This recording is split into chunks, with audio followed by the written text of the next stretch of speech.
Hey, what's up, everybody? True Boxing here. Thank you for coming back to get hit with the truth. So today we are continuing the True Boxing annual top 10s as we are in the 168-pound super middleweight division, and this is going to be the fighters on the bubble. Now, before we get into that, if you could smash the like button, leave a comment, or subscribe to the channel. I really do appreciate any and all support that I can get as I continue to build my channels here. So, the fighters on the bubble, pretty simple. These are the guys that potentially could bust into the top 10 in 2025.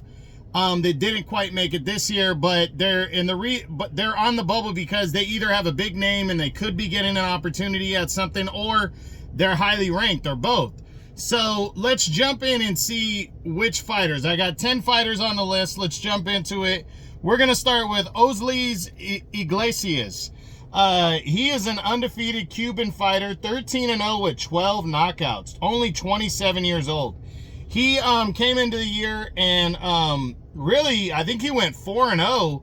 He scored a first-round knockout victory over Marcelo Coceres, who actually, I think, went 9 rounds with Diego Pacheco not long ago, and then stopped Cena at, he had 4 wins. He also got a first-round knockout of a guy named Evgeny Shevchenko. And then he got a second-round knockout over Sina Agbeko, who David Morrell just knocked out. I think that was in December of 23. So he got him 8 months after Morrell knocked him out in 2 or 3 rounds, and he was able to knock him out in 2 rounds. And then he defeated an undefeated fighter named Petro Ivanov, and stopped him in 5. So this guy, all told, fought less than 9 rounds in 4 fights, went 4-0. So this guy is on a roll. He has a victory also over Ezekiel Maderna. He has a victory over Isaac Chilemba. So this guy's been rolling kind of quietly under the radar. 6'2.5". Again, he's a southpaw.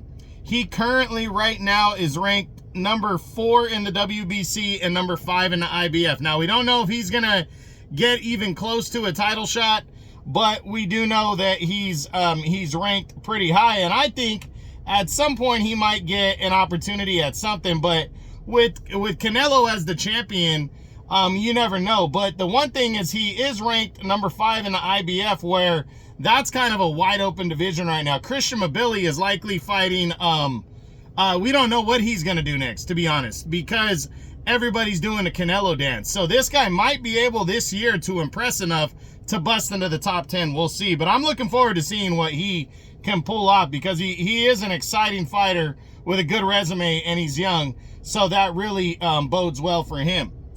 Next up, we're going to look at Kevin Lele Sajo. He's an undefeated French fighter. He's 24-0 with 21 knockouts. 34 years old, though, so he's up there.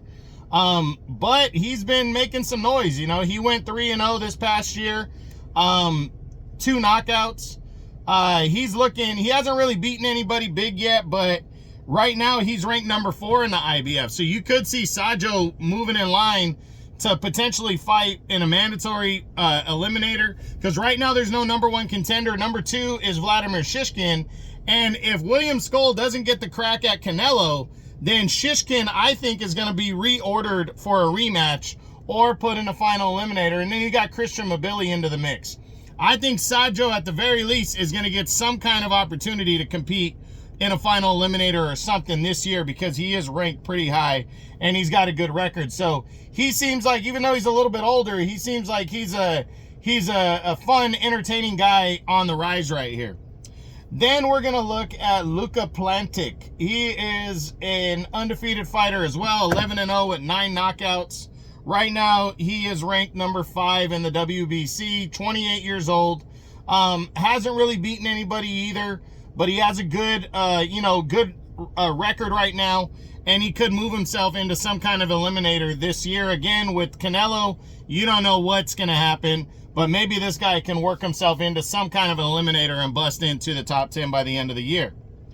Next up is Steven Nelson. Steven Nelson is has a big opportunity this weekend, and hopefully I get this video out before Saturday. Steven Nelson at 20-0 with 16 knockouts. He's 36, but he's got a monster opportunity against Diego Pacheco, who is a top 10 guy. If he can pull off the victory here, he's gonna move up the ladder big time, especially in the WBO, because he's ranked number 13 there right now. That's his highest ranking.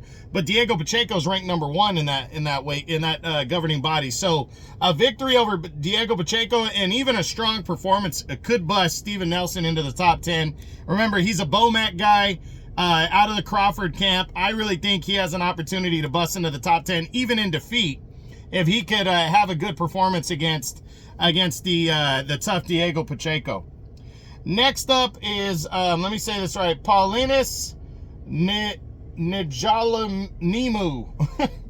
who is another undefeated fighter, 19-0, 17 knockouts. He's from Namibia. This guy hasn't done much really either, but he's highly rated. He's got a great knockout ratio. 37 years old, though, an old undefeated knockout artist. So gonna be interesting to see what he lands. Right now, he's number 5 in the WBO. So maybe he can find himself some kind of an eliminator, but a good knockout ratio right there. Another guy with a good knockout ratio that could lead to an exciting fight this next year coming up. Following him is is Lester Martinez, an undefeated knockout artist. 18-0, 15 knockouts right now, 29 years old. He's from Guatemala.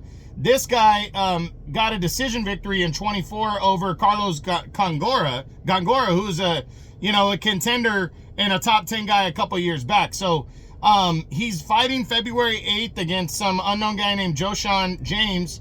But this guy is on the rise right now. He's number 2 in the WBA. So this guy might be able to land himself an eliminator before the end of the year against somebody. But he's entertaining, he's on the rise, and I'm looking forward to seeing what he can pull off. Following him is veteran Bektamir Melikuziev. He is 15-1 with 10 knockouts, 28 years old right now. Remember, he's the guy that got laid out brutally in 2021 against Gabriel Rosado. Came back a couple years later in 23 and convincingly beat Rosado by a 10-round decision. He's still plugging along, trying to get himself in the mix. He went 2-0 last year. Technical decision win, a unanimous decision over Pierre Dimbombe, but then struggled against a guy named David Stevens and walked away with a 12-round split decision. But right now, Melikuziev is number 3 in the WBA. He's an entertaining guy. I hope Melikuziev finally gets some kind of an opportunity this year, because he has been widely avoided. He's from Uzbekistan, not a big name, so and he can hit, and he's a tough guy, so he gets avoided quite a bit. Next up after him is a guy named Darius. Let me get this right. Fulghum. Darius Fulghum. He's 13-0 with 11 knockouts. Another undefeated knockout artist. Only 28 years old. He didn't, he had 4 victories this past year, but the biggest name on that resume of those 4 wins especially was former contender Alontes Fox, who he barely got by with a majority decision. That was earlier in the year, though. He followed that up with 2 knockouts out of his next 3 fights. So he's rolling right now. Hoping to get into the mix of things. He's a WBA's number 5 contender. Maybe he can work himself into some kind of eliminator. And the last 2 guys on the list, first up is Shane Mosley Jr. He's not ranked in any of the governing bodies, but he was a career super middleweight before he moved down to middleweight and started making some noise down there. He moved up last year and defeated Danny Jacobs in his return bout. Convincingly beat him over 10 rounds. He's highly ranked in the governing bodies at 160, but I think because of his name, he's willing to take a big name on at any moment. I wouldn't be surprised to see this guy, honestly, I wouldn't be surprised to see him fight Terrence Crawford in some kind of catchweight if Crawford gets the September Canelo fight. I could see Crawford moving up and taking on a guy like Mosley next, to get that name recognition and get a bigger guy on his resume as he moves into the weight for Canelo.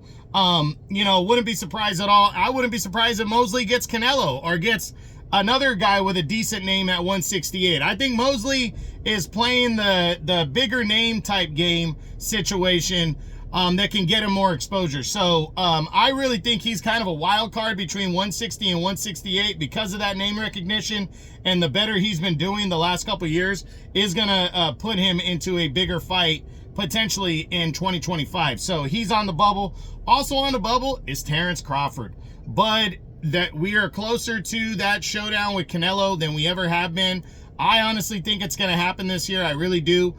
There's been good talks between the two sides, and with Turki Al-Sheikh, again, I really could see Bud potentially meeting like Shea Mosley at a catch weight to move up for Canelo, or somebody that is a beatable guy that he can meet at a catch weight to move up for a Canelo showdown later in the year. So we just got to wait and see. But he could be fighting for the unified super middleweight championship of the world, so you have to put him on the bubble for 168. So we'll see what happens, but a lot of undefeated guys on the rise that can make some noise if they decide to fight each other, and I hope they do. I hope we see some more eliminators, some more movement. I hope Canelo frees up the title situation a little bit,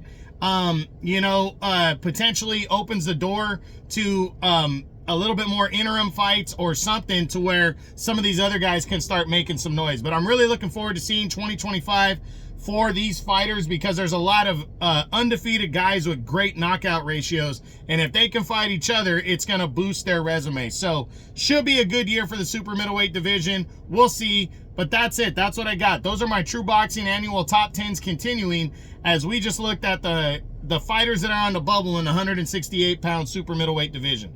I hope you enjoyed the video. If you did, smash the like button, leave a comment, or subscribe to the channel. I appreciate any and all support. This is True Boxing, and you've been hit with the truth.